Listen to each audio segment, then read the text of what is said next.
Československý rozhlas Bratislava, Zochova ulica. 26. marca 1985, krátko pred polnocou. 3 až 6 metrov za sekundu, na juhozápade a na horách okolo 8 metrov za sekundu. Teplota vo výške 1500 metrov, 0 stupňov. Vážení poslucháči, vypočuli ste si posledné správy vysielané z budovy Československého rozhlasu na Zochovej ulici v Bratislave. Viac ako 4 desaťročia sme sa vám z tejto budovy prihovárali. Prinášali vám najnovšie správy a informácie, besedy a rozhovory, reportáže, úvahy a komentáre o všetkých dôležitých a pozoruhodných udalostiach z každodenného života v našej vlasti i v celom svete. My, rozhlasoví pracovníci, sme šťastní, že sme vás počas tých 10 ročí mohli od mikrofónov vítať do pekných, mierových rán a na konci každého dňa vám zaželať pokojnú dobrú noc. Veríme, že tento krásny pocit nás bude sprevádzať aj ďalšie 10 ročia, počas ktorých sa vám už budeme prihovárať z novej budovy Československého rozhlasu na Mýtnej ulici v Bratislave. Odtiaľ začneme s definitívnou platnosťou vysielať zajtra ráno spravodajské relácie, kým Dobré ráno sa prihlási z Banskej Bystrice.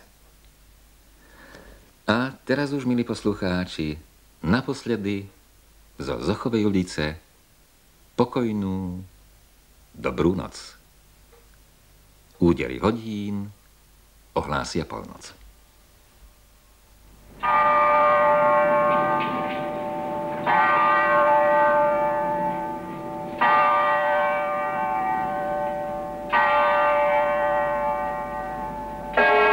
O chvíľu sa na vysielacom pracovisku naposledy sťahuje tlmič. Rozhlasová stanica Bratislava má do 4. hodiny rannej pravidelnú prestávku vo vysielaní. Tentoraz však súčasne prestávku nútenú. Technici rozhlasu a pracovníci spojov začali odpojovať rozhlasovú budovu na Zochovej ulici od rozhlasových liniek. Od rozvodu modulačnej a dorozumievacej siete, cez ktorú sa zabezpečuje výmena a distribúcia rozhlasových programov.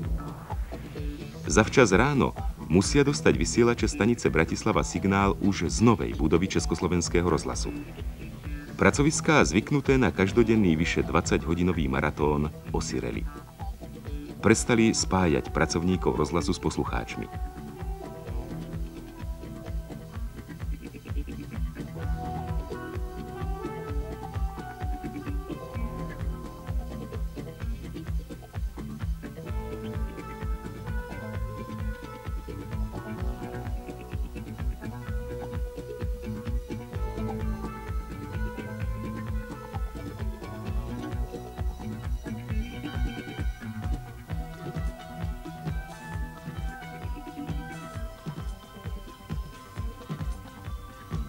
Prvé hodiny nového dňa 27. marca 1985 ubiehali neuveriteľne rýchlo.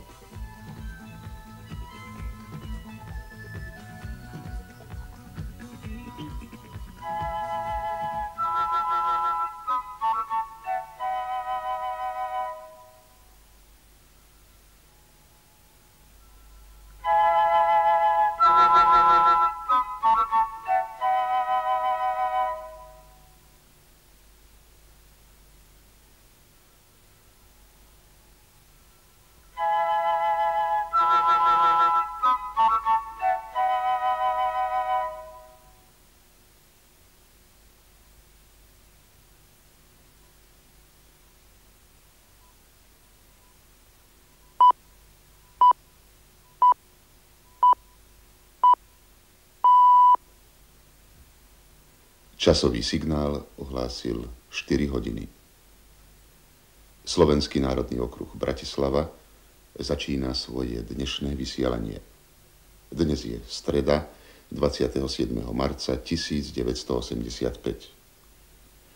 Dobré ráno, vážení poslucháči.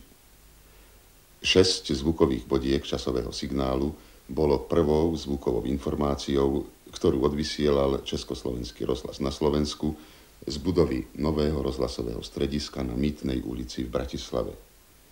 Áno, práve dnes sa začína rozhlasové vysielanie z nových priestorov Československého rozhlasu. Aby sme našim spolupracovníkom na Mýtnej ulici v Bratislave aspoň trochu uľahčili prvé hodiny vysielania z nových pracovísk, prihovárame sa vám dnes ráno z Banskej Bystrice. Takže úplne netradične, nie vo štvrtok ako po iné týždne, ale už v stredu. Želám vám všetkým ešte raz príjemné, dobré ráno a vydarený, pokojný deň. Hudobný budíček na dnes pripravili stredoslovenské dýchové hudby. Príjemné počúvanie.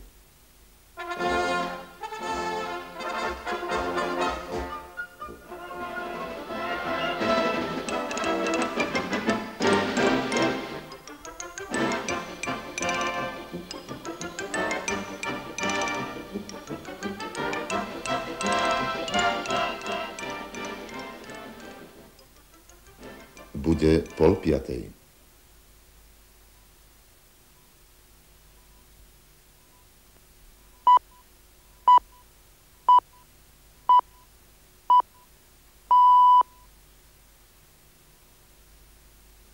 Časové znamenie ohlásilo 4 hodiny 30 minút, 4:30. Z rozhlasovej stanice Bratislava vám želáme príjemné dobré ráno, vážení poslucháči. Vysielame správy. Československo. V Prahe bola včera spoločná schôdza snemovne ľudu a snemovne národov. Vážení poslucháči, o chvíľu po predpovedi počasia budeme opäť pokračovať vo vysielaní relácie Dobré ráno. No dnes, hoci je streda, výnimočne z Banskej Bystrice. Od dnešného dňa totiž všetky programy na stanici Bratislava a Devín idú z novej dominanty Bratislavy. Z rozhlasového strediska na Mýtnej ulici.